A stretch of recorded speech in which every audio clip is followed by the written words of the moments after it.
Hey guys, Reddit here, and we are back with another SCP reading.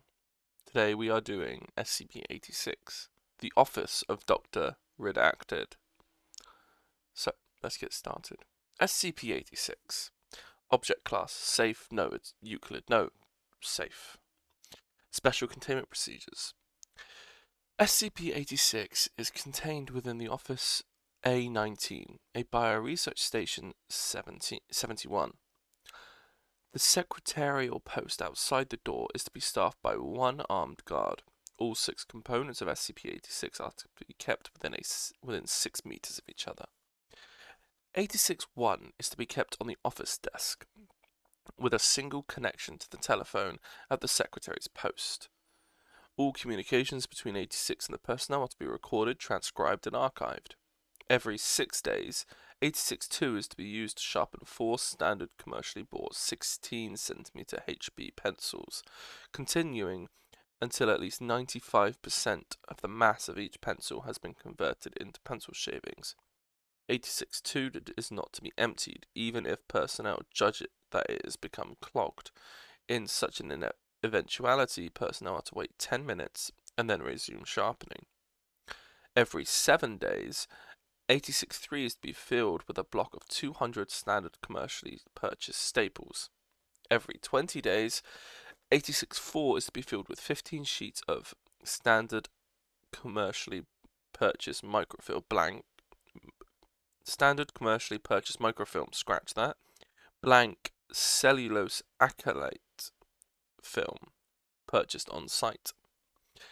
86-5 is to be drained of waste paper whenever it fills more than halfway. The waste matter is to be incinerated. All reading material requested by 86 must be approved by Site Command. All research proposals made by 86 must be approved by 205 personnel. Description: SCP-86 is a collective sessile organism whose component parts resemble items of office equipment from 1978. And which contain a consciousness claiming to be that of former Foundation Administrator Dr. Redacted, 1907 to 1978. Its 8 components are a rotary telephone, 86-1, a wall-mounted pencil sharpener, 86-2, a desk stapler, 86-3, a microfiche reader, 86-4, a water cooler, 86-5, a filing cabinet, 86-6, a scientific calculator, 86-7, and a slide rule, 86-8. No physical connection or electromagnetic transmission between any of these components has been detected. Each component of SCP-86 is composed of biological material contained within a carapace made of varying amounts of chitin, keratin, and calcium carbonate, as well as trace amounts of nylon, rayon, and polyester. DNA analysis reveals that the tissues contained within SCP-86 are partially of human origin, and data expunged. SCP-86-1 contains a large mass of neural tissue which functions as a brain, despite several conformational and anatomical irregularities. This brain hosts the majority of 86 consciousness. 86-1 also contains an ear equivalent in the receiver's mouthpiece, allowing 86 to hear. 86 is able to speak in an exact match of Dr. Redacted's voice and accent via the earpiece, although radiological and ultrasound examinations have not revealed any laryngeal structures. SCP-86-1 is also capable of ringing.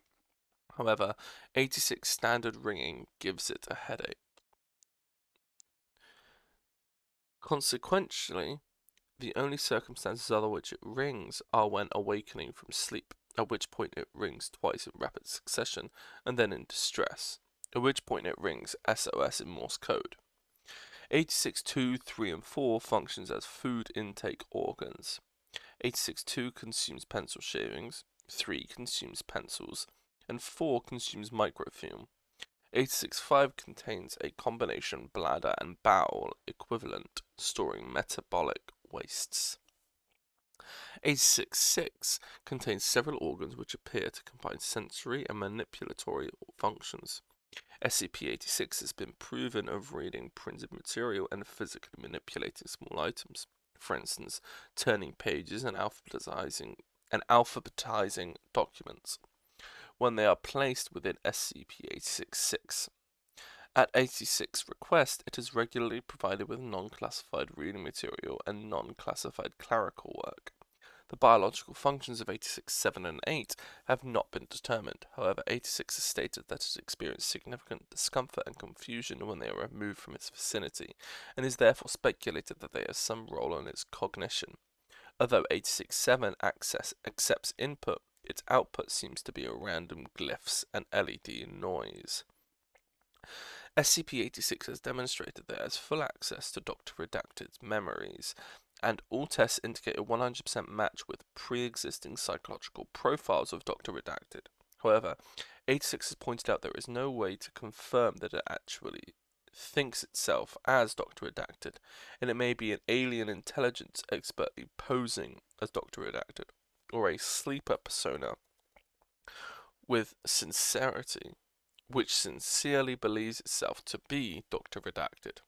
Acquisition log. 86 is presumed to have been created on June 12, 1978, when Dr. Redacted was presumably killed by the PN class events resulting from decommissioning of SCP blank. On June 20th, 1978, Dr. Redacted's office was being emptied by maintenance personnel so that it could be assigned to his successor. At this point, 86-1 began ringing repeatedly, despite not being connected to a telephone jack. Maintenance personnel notified Level 3 operatives, who answered SCP-81. During the subsequent conversation, SCP-86 identified itself as Dr. Redacted and then ordered Level 3 personnel to revoke its security clearance and to make a full report of its existence and properties to O5 level personnel. Dr. Redacted was given a posthumous commendation for meritorious conduct in either reporting himself as an SCP or in influencing the anomalous entity emanating its behavior into doing so. Note: SCP-86 was originally classified as safe, but it is stated that because it is a sapient entity with anomalous biology and metabolism, and with access to the full memories of a SCP Foundation administrator who had previously had Level 4 security clearance, it should be classified as Euclid. That is scratched out. Note: although we appreciate SCP-6 conscientiousness, there is at this time no pressing reason to classify it as Euclid. If circumstances change, we will reconsider. 05 blank. So that is, well, SCP-86. The guy that turned himself into office equipment. Somehow. Probably didn't mean to.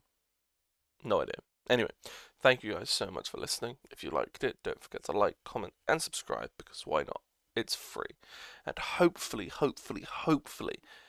tomorrow, you guys will see the beginning of the revamped, renewed, redone Red-Eyed Dingbat, going back to what I originally wanted this channel to be about, because the last 3 weeks have been nothing but SCP readings, which I do love, but I love gaming more, so watch out for that. Anyway, thank you guys so much for listening. If you liked it, don't forget to like, comment, and subscribe, because why not? It's free. And anyway, I will see you guys in the next episode. And until then, bye.